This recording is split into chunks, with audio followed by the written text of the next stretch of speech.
Welcome back, cathodic friends. Today we're talking about mischievous kids, adults who refuse to grow up, and that time Michael Jackson almost lost his life because of two reckless teenagers. You know, poor Michael never had much luck with minors, confused, intrigued.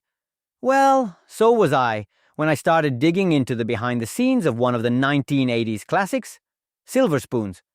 Let's be honest. Who among us didn't dream of being adopted by a filthy rich father with a mansion full of arcade cabinets and a custom train you could actually ride? But was everything as shiny as it seemed? Not exactly, but you'll find out after the opening credits.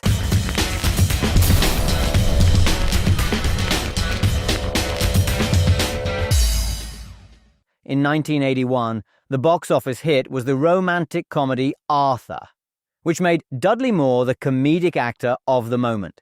NBC wanted to ride that wave and spin it into a family sitcom, obviously ditching the alcoholism subplot from the film and adding a cute, well-behaved child to build everything around. Tasked with the job were three TV veterans, real old-timers with tons of experience: Martin Cohan, Howard Leeds, and Ben Starr. Their core idea was this: take a Peter Pan-like dad and pair him with a kid who's more mature than he is, all set in a luxurious environment. What made it work was the contrast: the childlike dad, who should be the wise guide, and the kid, who's actually the calm, rational one. They added another layer too: the relationship between Edward Stratton III, the childish dad, and his own father, Edward Stratton II. The elder Stratton believed money was a tool of power, and that the purpose of being rich was to use wealth to make more wealth. Our hero, on the other hand, thought money should be used to make people happy. To play the old soul child, they cast a true star of the era, someone who had built a solid career playing this type of role: Ricky Schroder. He'd already won a Golden Globe at just 9 years old for The Champ. He's still the youngest first-time actor ever to win that award. Most people remember him from The Little Lord Fauntleroy, but I bet most viewers of this video shed at least one tear watching him on TV. In 1980, though, Ricky hit a big bump in the road. Disney built an entire film around him, The Last Flight of Noah's Ark. Spending a whopping $11 million at the time, it flopped hard at the box office, so Ricky was more than happy to take on a lighter role to break free from the sad kid stereotype. Joining him was Joel Higgins, a seasoned TV actor who had just taken a hit himself. His Western sitcom Best of the West hadn't been renewed after its first season. To round out the cast, they added a proper adult character, a female figure to act as a mother figure, and also a love interest for our man-child billionaire. That role went to Erin Gray, who I personally adored in Buck Rogers. I confess those tight jumpsuits messed me up a bit. In the show, Erin played Edward's personal assistant, Miss Kate Summers.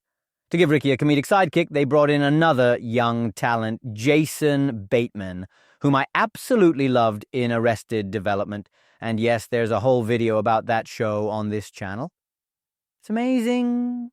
The two kids spent practically all their time on set. NBC even set up an actual school for all their child actors. So, apart from sleeping at home, Ricky and Jason spent all their time at the studio. When they weren't shooting, they'd roam the Universal lot like it was their playground. Security had to chase them more than once, especially when they'd ride their bikes and hitch onto tourist trams for a tow. Or the time they decided the pond near the Jaws ride was a great place to go fishing for goldfish.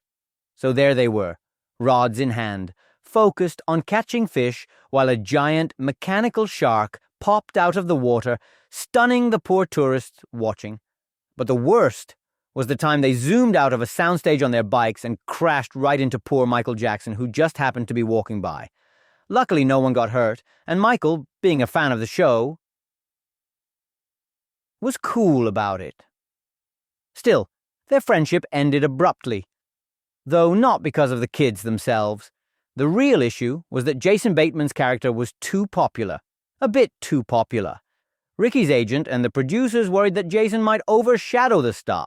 So, after season 2, Jason's contract wasn't renewed.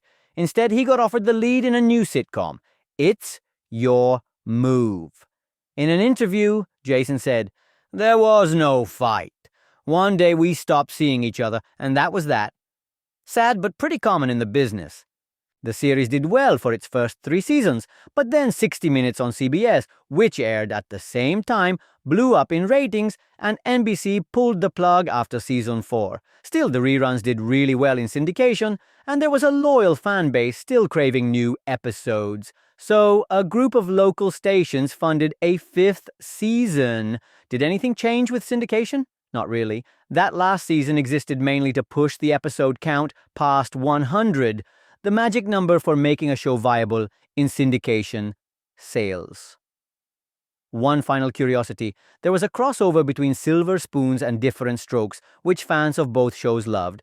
That was possible because both series were produced by Norman Lear and shared directors and a crew. Okay, quick commercial break before we get to the final trivia. Don't go anywhere.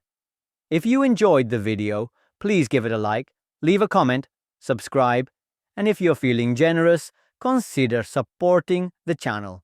That way I can keep buying basic necessities on a semi-regular basis. Lucia eats a lot, you know, and you'll get to help choose the next shows we talk about.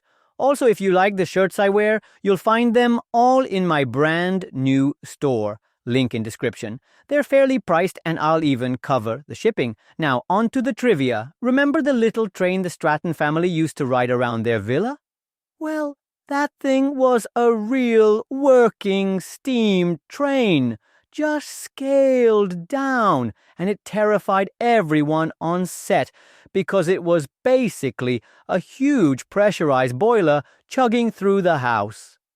The villa's interior was built on a soundstage, and it was like a working amusement park with a mini golf course, a roller coaster, and a whole arcade full of coin-op games.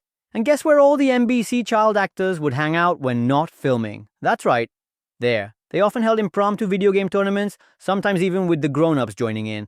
Lastly, the original theme song, Together, was sung by Ricky Schroder himself, but we never heard it in Italy because it was replaced with Voglio qualcosa in più, sung by Vanna Vanni. That's it for today, and as always, if you want me to cover your favorite show, let me know in the comments.